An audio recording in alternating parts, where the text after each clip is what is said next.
Mesdames, Messieurs, un plaisir pour nous avec vous pour nous informer aujourd'hui mais point cap dominer l'actualité.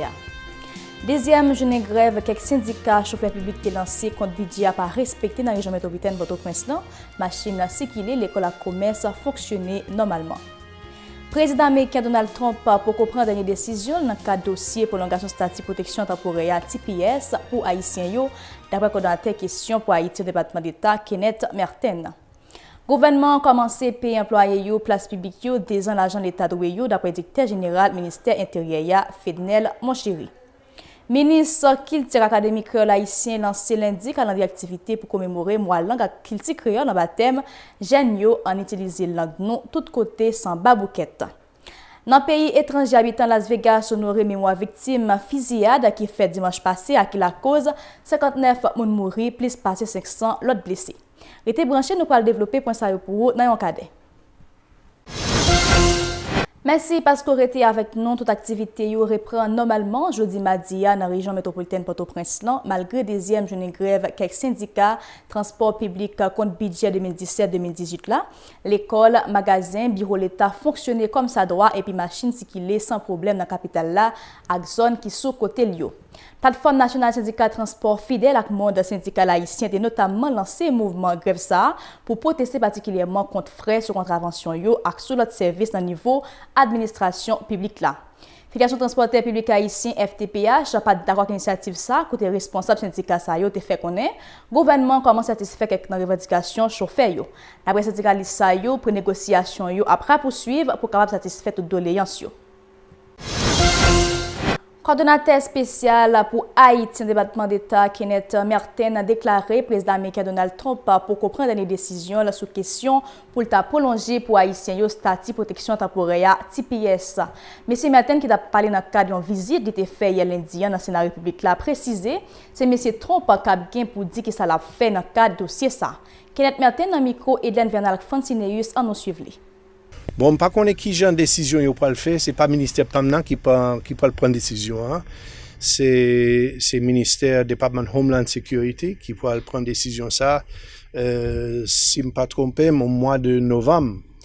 Il y a plusieurs autres décisions, il y a besoin faire tout pour l'Honduras, pour El Salvador et pour le Nicaragua tout. Et toutes quatre il a tombé à peu près au même temps dans une période de 8 mois. Pas qu'à prédire qui qualité de décision il va le faire. Une bagaille moins qu'a dit c'est que TPS le premier mot dans TPS c'est temporaire et c'est une bagaille qui était toujours pensé d'être temporaire pas qu'on est pour combien de temps mais temporairement. Bon pas qu'on est non ça tout le monde c'est différent chaque sénateur là quand nous il a une opinion différente ou qu'on est question ça touche un peu le monde. Et tout le monde a une opinion différente, pas doit parler pour le monde ça.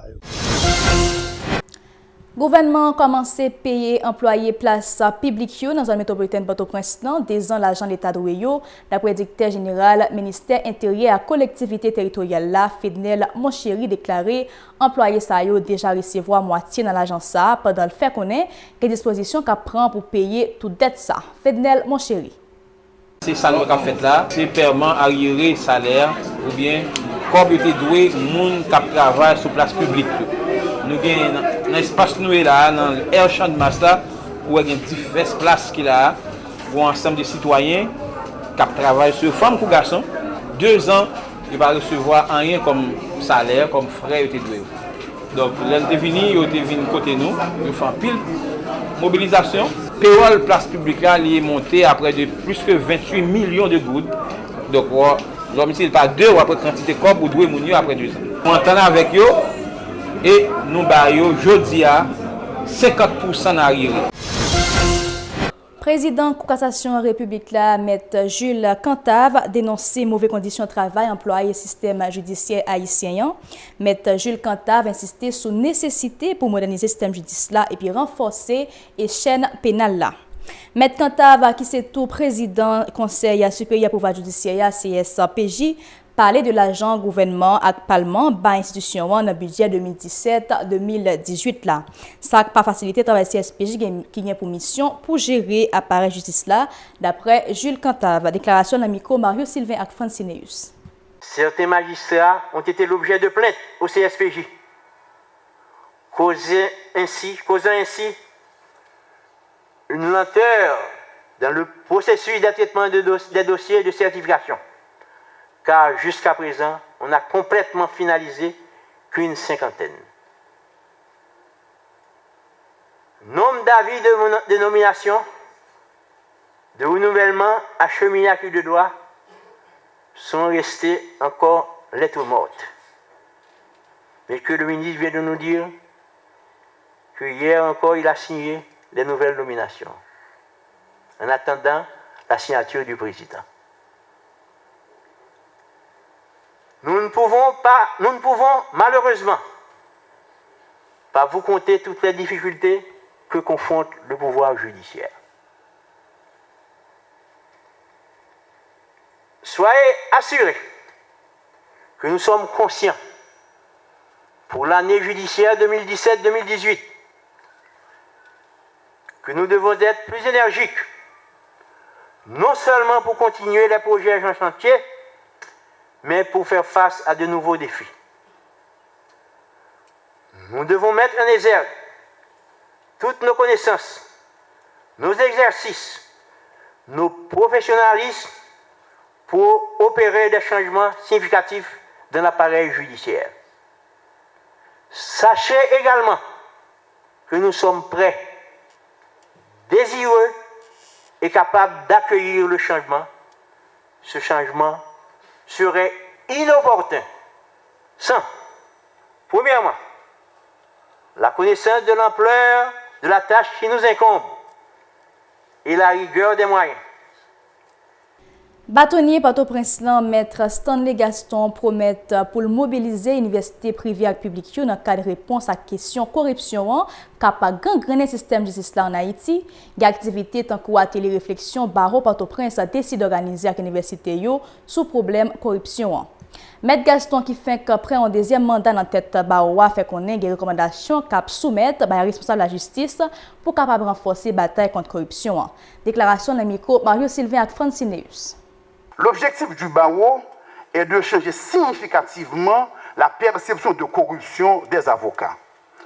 Je profite de ce prétoire pour annoncer que le barreau de Port-au-Prince cherche à développer un partenariat avec des universités privées et publiques pour lancer une recherche sur la corruption dans la justice. Les recommandations qui seront faites pourront aider les autorités publiques à prendre les décisions qui s'imposent. La lutte contre la corruption doit être frontale, sans quartier, sans répit et sans des positions démagogiques. Partout ailleurs, l'université joue un rôle fondamental dans l'avenir des sociétés et les études qu'elle publie sur les problématiques sociétales constituent des références sûres en vue de réformer les institutions publiques. Le ministre de la Justice et de la Sécurité publique, le président des commissions justice du Sénat et de la Chambre des députés, ainsi que du président de la Fédération des barreaux d'Haïti, a l'obligation d'annoncer des mesures à adopter pour un changement réel du système.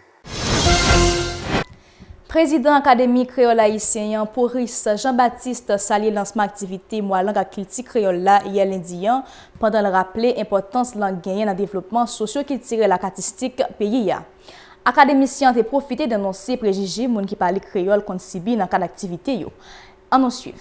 Dans l'année 1983, pays créolophone tant que Martinique, Guadeloupe, Sainte-Lucie, Dominique, Guyane français, Seychelles, île Maurice, Haïti et la Trier se réunis en bas l'obédience Banzil, une organisation internationale dans gros rumble sila. Participants ont décidé de consacrer un jour chaque année pour fêter langue. Ils ont choisi le 28 octobre pour célébrer langue et culture créole. C'est le moment qu'on y a pour nous informer de ce qui a passé dans le pays étranger. Côté habitants Las Vegas, honoré victime fusillade dimanche passé. Baleine dans Meyo, de l'Onanger, habitants ça y fait comprendre fusillade ça a toujours été un mystère pour les États-Unis. C'est la première fois qu'il y a un drame qui est arrivé côté 59 personnes qui mourent et 527 autres blessés. Reportage Euronews. À Las Vegas, l'heure est au recueillement. Des bougies, des larmes, des étreintes, en mémoire aux victimes de la fusillade la plus meurtrière de l'histoire américaine. Dimanche soir, alors que des centaines de personnes assistent à un concert en plein air, une rafale de tirs se fait entendre. Pendant de longues minutes, un homme, Stephen Paddock, vise la foule depuis la fenêtre de sa chambre au 32e étage d'un hôtel. Bilan, au moins 59 morts et 527 blessés. Les raisons qui ont poussé ce retraité sans histoire à passer à l'acte restent un mystère. Nos détectives enquêtent sur les éléments qui pourraient expliquer les motivations de Stephen Paddock et de toute autre information pertinente qui nous aiderait à nous éclairer. Nous avons pu récupérer 23 armes à feu dans sa chambre d'hôtel et 19 autres dans sa maison dans le Nevada. Le lendemain de l'attaque, c'est l'État islamique qui décide de s'immiscer dans l'affaire en revendiquant la fusillade. Selon l'organisation terroriste, Stephen Paddock se serait converti à l'islam quelques mois plus tôt. Une revendication loin d'être prise au sérieux par les enquêteurs. Aux États-Unis, le débat sur la détention des armes à feu est déjà réouvert.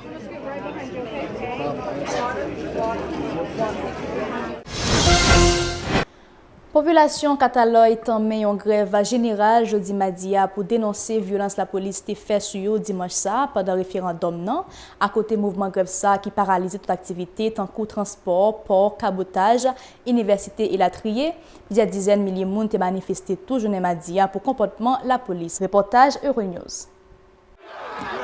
Au lendemain du référendum, la police nationale affronte l'hostilité de la rue catalane. Devant ce commissariat, la foule exige leur départ de la région. Dimanche, lors du scrutin, des centaines de personnes ont été blessées lors d'affrontements avec ces mêmes forces de sécurité. 10 000 policiers et gardes civils ont été placés en renfort en Catalogne depuis des semaines. Certains d'entre eux, environ 200, ont même été contraints sous la pression populaire de quitter leur hôtel de la banlieue de Barcelone. Le coup de tonnerre de la journée de dimanche a logiquement été suivi de rencontres entre les chefs des principaux partis politiques. Mariano Rajoy, le Premier ministre espagnol, s'est entretenu avec Pedro Sánchez, le leader socialiste dont la formation est opposée à l'indépendance, a demandé que le gouvernement renoue en urgence le dialogue avec l'exécutif catalan et ouvre des négociations. D'autant que les violences de dimanche vont compliquer la tâche des partisans de l'unité. Après les brutalités policières, c'est l'ensemble des syndicats catalans qui ont appelé à une grève. De nombreuses institutions devraient être à l'arrêt mardi, dont l'Opéra de Barcelone ou la Sagrada Familia.